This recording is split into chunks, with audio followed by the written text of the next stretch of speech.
now let's do movie of the week.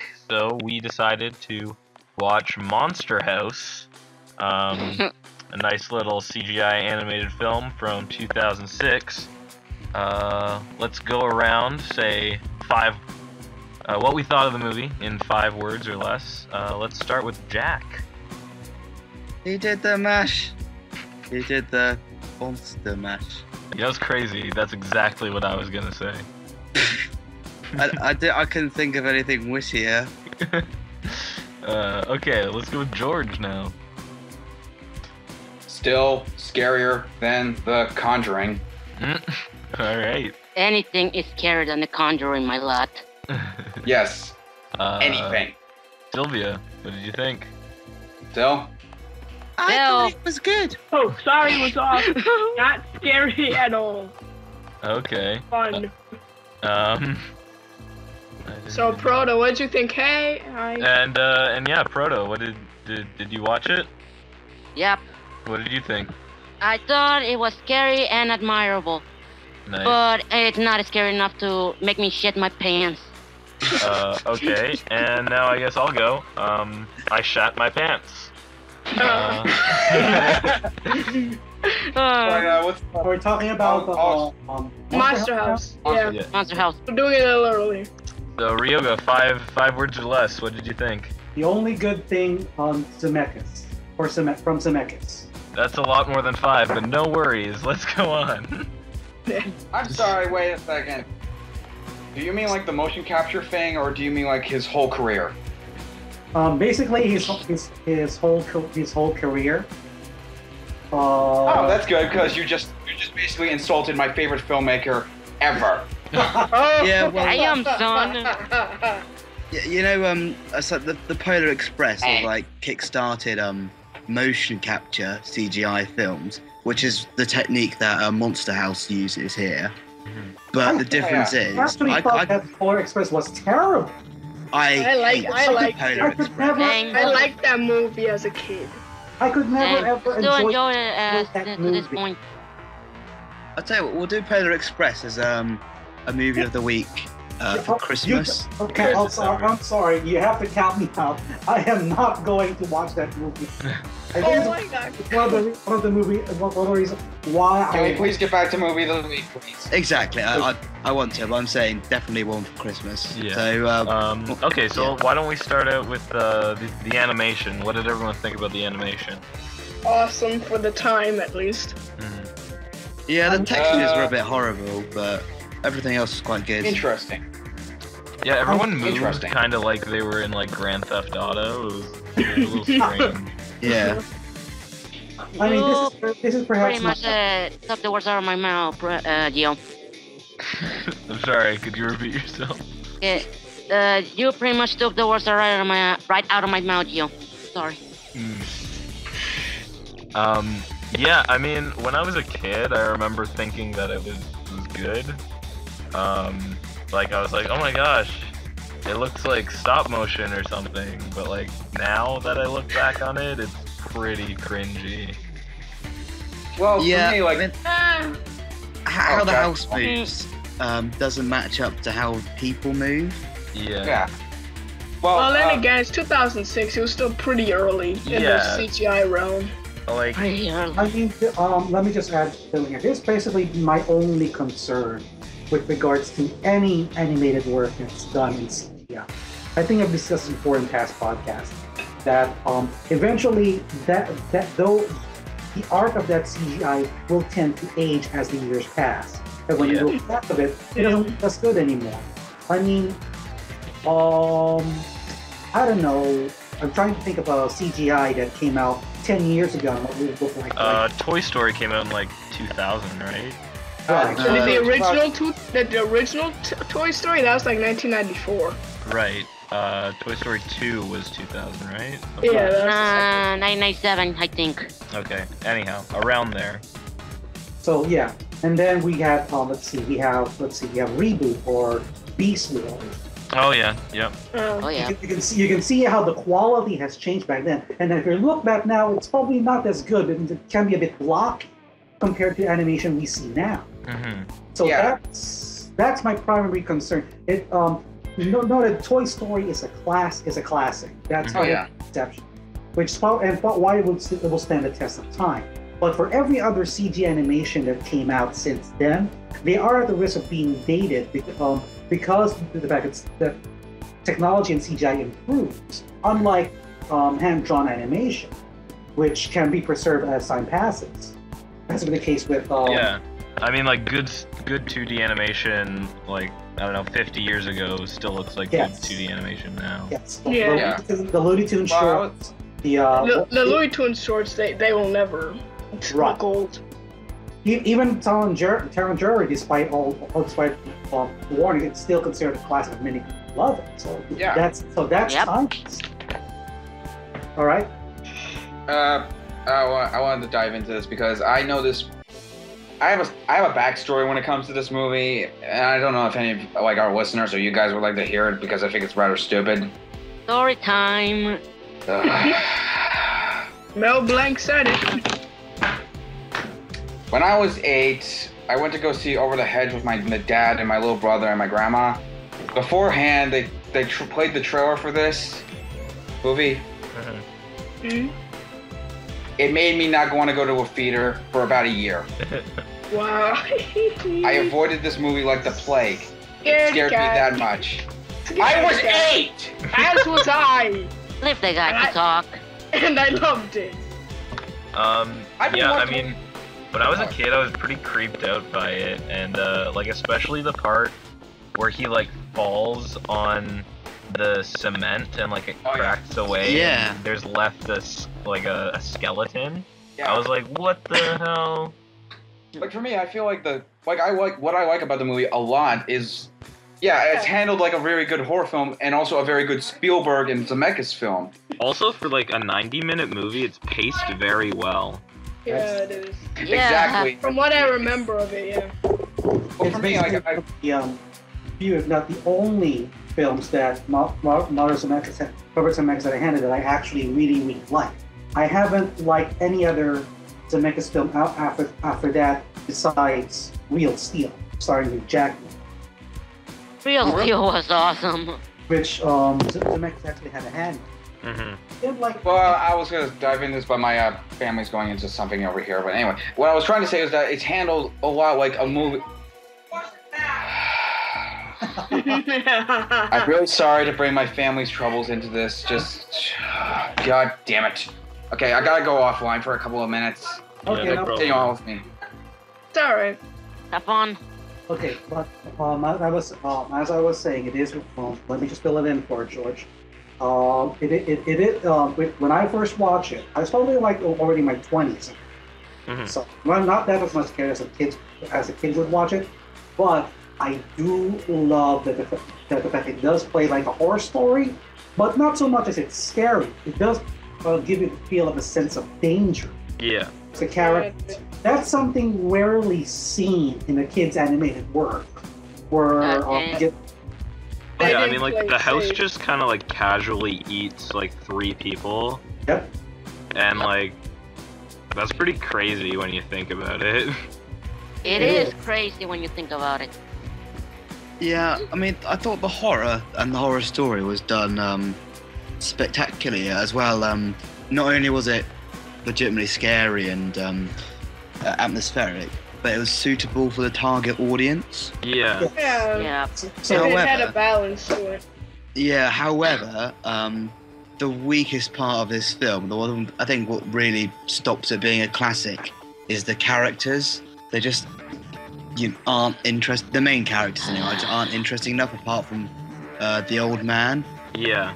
But his character's really just a story, isn't it? It's the story of the house. The children are just really boring and uninspired. I mean, Chowder had a couple of good lines, but some good jokes. Some funny jokes. They're pretty two-dimensional. Well, I was going to dive into this. I wanted to get into this earlier because I'm sorry for bringing my whole stuff into this. I'm really sorry. No problem. It happens. Anyway, what I was trying to say earlier is that this does show Spielberg and Zemeckis' hands in it because the movie is an Amblin production, if you guys don't know this. Right. And I think it shows because it has a lot of Goonies, a little bit of Stand By Me and a little bit of other stuff, like some stuff like you would see in like a classic 80s movie. But it also... Those kinds of movies that all look together. Yeah. Like what I really like about it also is that I think the motion capture and the technical aspect of it, it works as a certain style. Like sure, it does look dated, but it looks... They give a stylized kind of look to it. Like I really like some of the movement. Some of the movements are a little jerky, yeah, but it's motion capture. The only time I think motion capture was actually perfected was with The Adventures of Tintin. Mm-hmm. I love that. Yeah, that would be a good movie of the week, actually. That was a great movie. That's one way to actually honor a classic comic book. Yeah, exactly. Or Tauntaun Rat. But for me, like, I think the best aspect for me, like, for me personally, like, watching this again, is that, for me, like you said, it is genuinely creepy. Like, I love this design of the house. Like, it looks like a classic rickety old house. And the whole design of it, when it actually becomes the monster, it's really, really terrifying. But I think what makes it even more terrifying is the backstory that they tell you. Like, that was like... Holy shit, what a backstory they gave her. Yeah. Oh, yeah, seriously. That was really depressing and very terrifying at the same time. And I'm like... Yeah, I do agree that the characters are kind of weak, but I feel like they do have their moments. And I feel like the movie isn't really centered around the idea of the characters. You're mostly just there to, like, see the house, kill things. Yeah, and I mean, like, the target audience isn't really looking for, like, strong three-dimensional characters, right? They're just having a good time. Exactly. Yeah, but like I said, like I think if they'd worked on the characters more, like they got really talented voice actors and everyone really wants to be there. You can tell. It's just if they had made the characters, even just the cast, like getting Steve Buscemi, Jason Lee, Mitchell Musso, Nick Cannon, Jason, on personal. Kevin James. Yep. Kevin James in this? Yep, he does. Kevin James is part of it. He's the cop. Even has Nick Cannon, Kathleen O'Hara, Jason Lee, Fred Willard, Kathleen. It's pretty much interesting cast. Yeah. Yeah, but I'm saying like like kids will go and see Toy Story because it's like toys coming alive and it's exciting. Mm-hmm. But what makes it a classic and what makes it forever prevalent in the consciousness of everybody that sees it is the characters are just so well written. Yeah, definitely. Yep. I mean, it's a different movie to Monster House, obviously. Yeah. Mm-hmm. But I mean, like Goonies, Goonies. Same vibe, isn't it? But Goonies stays with you more. Just the characters are so much more likable. And On the other hand, I think the problem is, and God, I'm not gonna get backlash for this from like probably some people here, probably some listeners. One of the writers is one of my arch nemesis is Nemesis, whatever the hell you want to say. Dan fucking Harmon. Shit. I mean no joke when I say this is probably the only thing I like. But he co-created Rick and Morty. Sylvia, he hates Rick and Morty, so keep that in mind. Why is he your nemesis? I hate Community. I hate Rick and Morty. I've only liked Monster House and the Sarah Silverman program, which he only co-created, and it was mostly Sarah Silverman, who I think is a talented actress and a good comedian. So practically, I only like one thing from him. Why do you hate Community though? I thought it would be something you'd like. It's just it lacks character is my problem. It lacks. The characters all just feel trite and forced, and this is where it's lesser that. Like here, they feel a slight more dynamic because it's got Spielberg and Zemeckis at their hands, but still, it's still not that great. Yeah, makes sense. Yeah. Makes sense. As far as the characters go, though, I think you could argue that, I mean, it's kind of an homage to horror movies, right? And when you go see a horror movie, you're not looking for three-dimensional characters, right? Yeah, but there are good horror movies that have three-dimensional characters. Well, kind of like The Shining is a great example. The Thing. Cabin in the Woods. Oh, Cabin in the Woods does not have three-dimensional characters. It's a Cabin great in the movie, but it does not have three-dimensional characters. Well, the thing is that why Cabin in the Woods works so perfectly, and why I think it probably might be the greatest horror movie ever made, is because, yeah, the characters are trite and forced, but they're doing it on purpose. Like, they're doing this for the sake. They're not doing this to be lazy. They're doing this for pay homage to older horror films. And why it works is because these aren't characters that are being trite and forced because that's how they're written. It's because they're being spoilers for Cabin in the Woods. They're being controlled through gases and like traps that are being said that motivate them to go through motivation that you would see in like a classic horror movie like Evil Dead, Nightmare on Elm Street, Friday the 13th, movies like that. Yep. Yeah, here, yeah, it does feel like trite and it does feel forced with the whole dynamic of it all, but it still works decently. I think, in my eyes, it does. Yeah. I tell you what, it uses a trope which I'm really getting tired of very quickly, where it's like they'll have a fat kid and that's his thing, like he's fat and he has a name that relates to him being greedy. Again, Goonies, you had Chunk. But Chunk was awesome. Chunk like became cool. Yeah. But there's this fat guy, Chowder. Yeah. Chowder. Why would you let yourself be called that? Yeah, I mean, with like. And the TV show too, the person named Chowder was chubby. Well, the reason why I worked in like the Chowder show is because everyone there is named after a specific type of food. So of course he's gonna name after something like that. But why would? No, but even he was even fat. Yeah, exactly. But if you guys have a point, like, why is everyone just letting him called Chowder? Does he actually have a name, or is that like all they call him? And what about those stupid names of that film actually? Like DJ. Who the fuck's called DJ? Yeah. Yeah, apart from like actual disc jockeys. And what's the girl's name? Ginger Tits. I wouldn't be surprised if that's actually in the screenplay they've written her. Ginger Tits. Oh, her name is Spencer Locke. The fuck? Spencer What kind of Locke. name is that? No, hell no. I'm sorry. That's the voice actress. Jenny Bennett. Who the fuck wrote this shit? Dan Harmon, that's who. Actually, the girl was my least favorite character in the whole. Yeah, she said boring. She's very annoying. But yeah, I mean, well, again, I think it works because one, the movie is short. Is the thing. It's like only 90 minutes. Yeah. Two, it's mostly focused on the aspect of watching the house and watching it do what it does. Definitely. I think we should talk about like the actual design and like the actual house, like some of the whole like most of the second act taking place inside of it. I thought it was interesting to kind of have like the uvula and like the tongue. Oh yeah, that's very cool. Oh yeah, there's that joke. That's actually in the trailer as well. Yeah. Oh yeah. Like Ed has a uvula. Oh, it must be a girl house. It's like, whoa. And they were right. The thing though, Pretty they were right. saucy. Yeah. It reminds me of the joke in Osmosis Jones about the uvula. No. Oh yeah.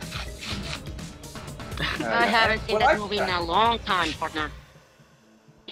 Anyway, what I like about the design of the house is that, one, it looks like a classic haunted house. Two, I really like the design of the inside as well. Like the inside of it is very, very well designed. Like they put a lot of thought into like designing the inside. Like it's not like a mouth is the thing. Like the whole house is basically it's like a head basically.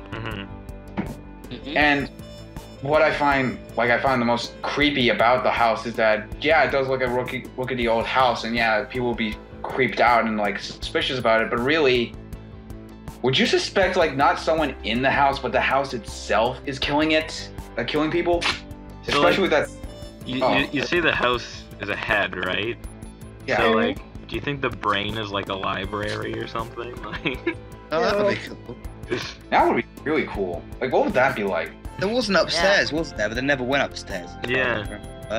Maybe there's like a special like deleted scene or something like in this. They originally did that in the screenplay or something. I don't know. Probably not. Maybe the attic I is the that brain. movie to answer that question. One thing, the old man, I forget his name.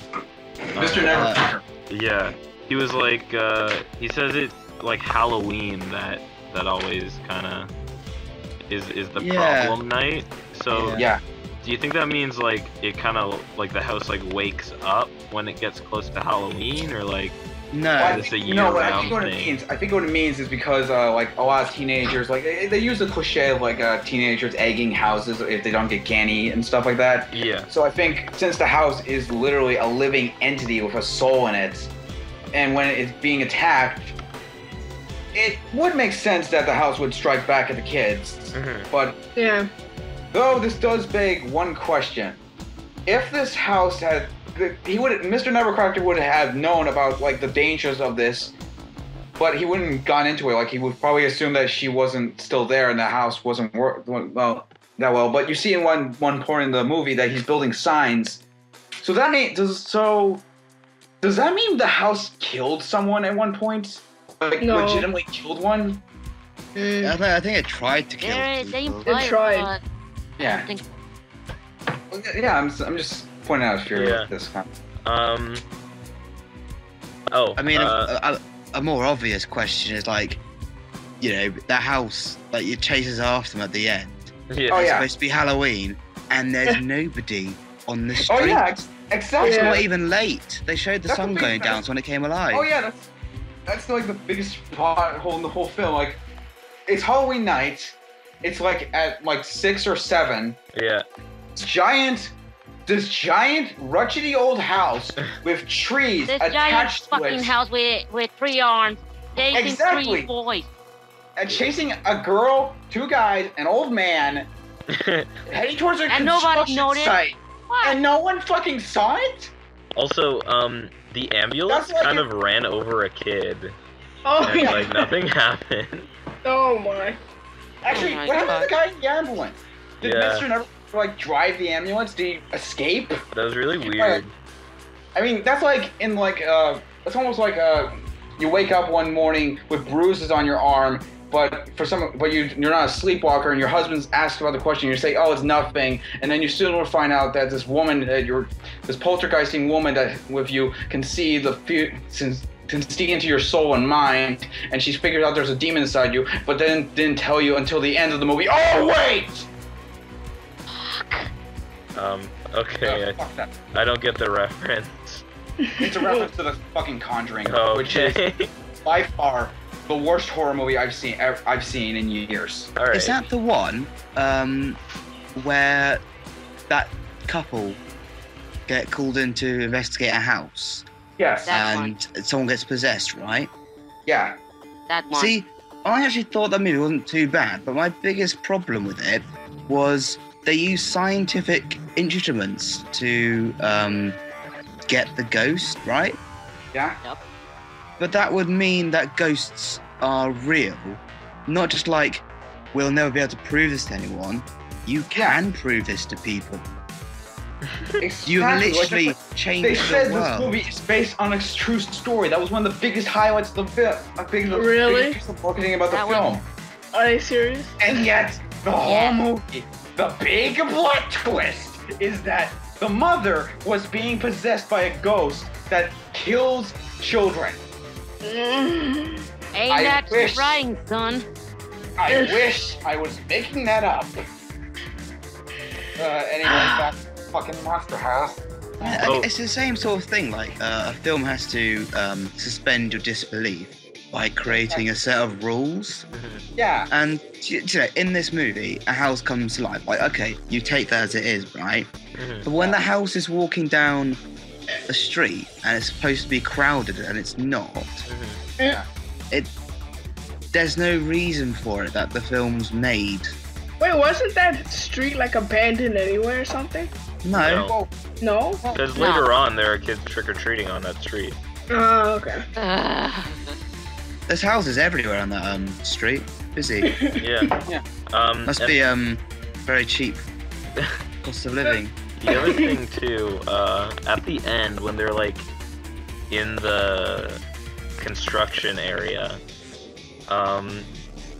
the kid DJ, when he's on the crane, he's like afraid of height, and then like he's not. And I No, felt you got like a that little was, kiss, didn't he? You got a little kiss. yeah, like that was just such a stupid thing in my mind. Like he could have just gone out. Like why did they have to put in this stupid kiss? Well, because it's like coming. Demographic. I guess it's a little bit like like Stand By Me or even It, where like part of it's growing up, like not only being afraid, but getting your dipping your toes in the water, so to speak. In a way, Monster House is also more like coming of age story. Because Yeah. each child basically growing up. Neither of them actually managed to get Z, the girl, at the very end. Well, he got some, didn't he? Yeah, but he did get a kiss from Z. But beyond that, the two just started acting as friends again. Acting as friends. Yeah. I mean, again, like the Goonies, like they have it's a lot better done in the Goonies when he kisses his brother's girlfriend, I think it is. And because she thought I can't remember. She thought it was his brother, whatever. I don't know. But so yeah, you're right there, Ryoga, man. Coming of age. So I think it works though. I think even though it's not as well written or as well done as like Goonies or Stand By Me or stuff like that, I think it still works decently, especially for like the movie that it kind of is. Yep.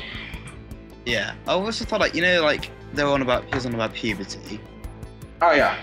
and she was like, "Good luck with the puberty thing." I was like, "Well, you're a girl, Yeah.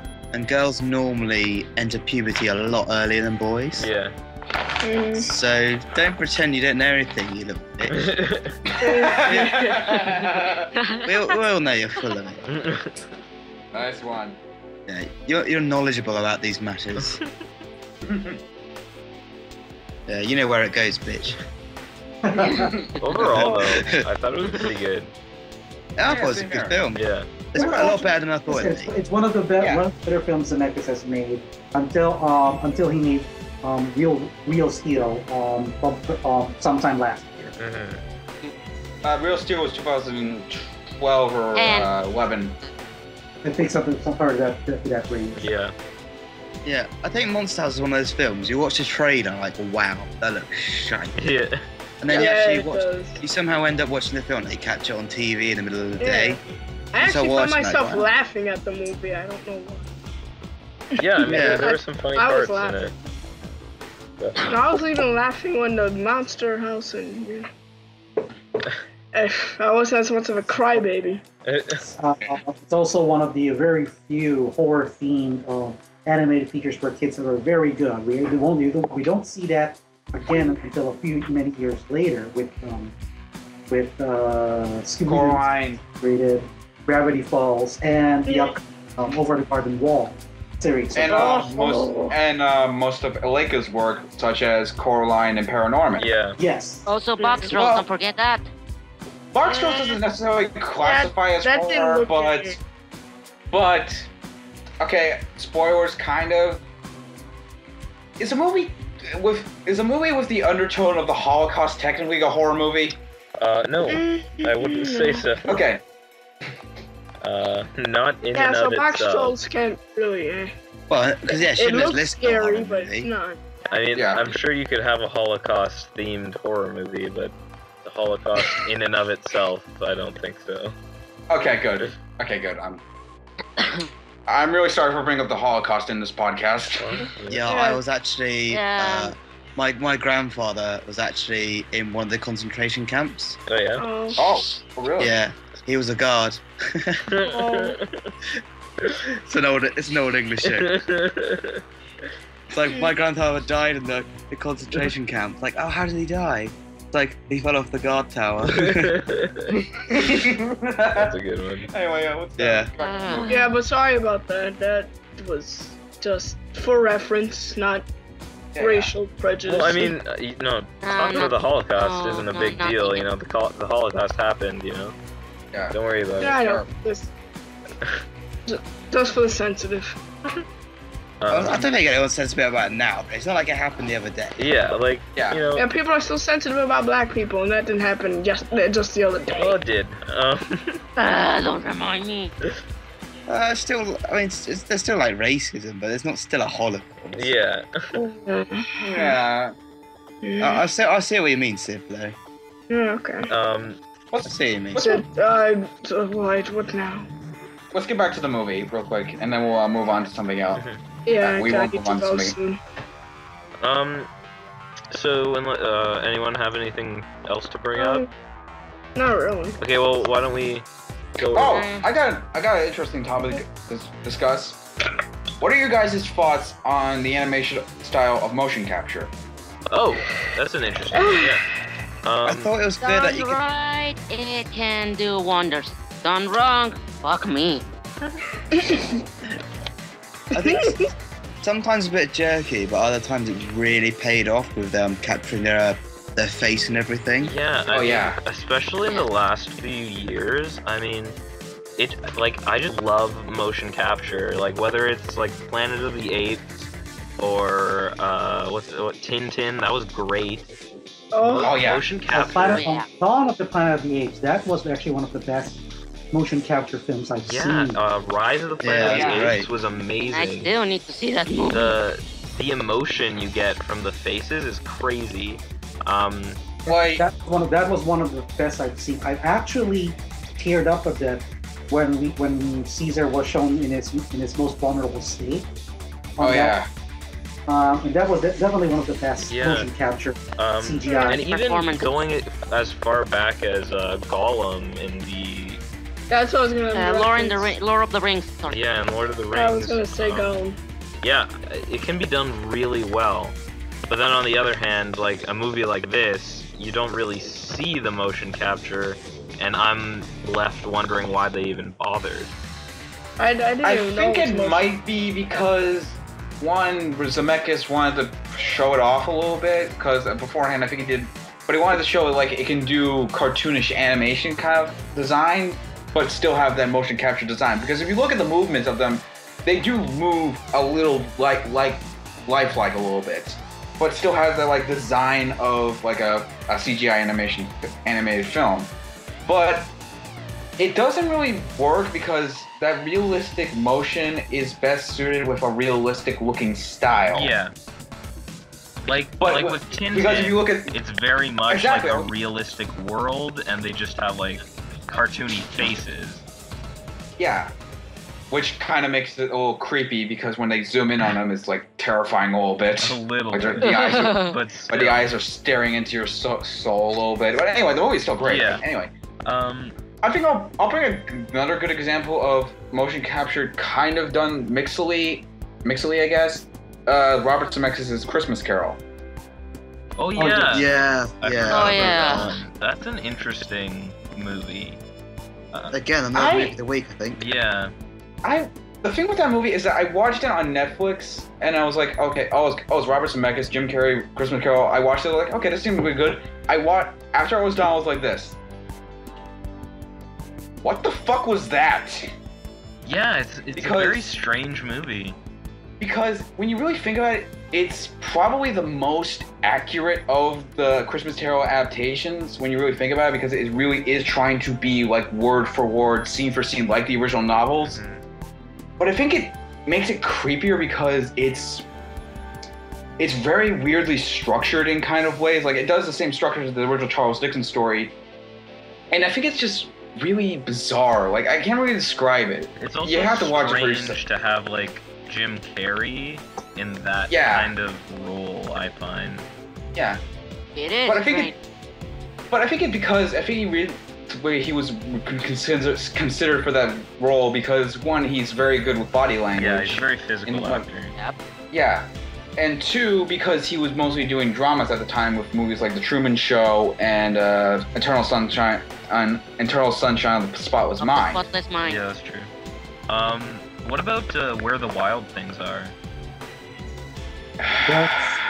That's not really motion capture, that's more puppeteering and mascotting. Okay. Mm. I thought I read somewhere that it was motion capture, sorry. That's a weird film as well, though, but in a good way. I had to stop personally- watching it. I couldn't even... I was just bored. Yeah, same here. I stopped like 20 minutes in because it was just raping a perfectly good children's book. One of my favorite children's book of all time. Fuck you, Spike Jonze. I'm glad you made her and redeemed yourself for that pile of elven shit.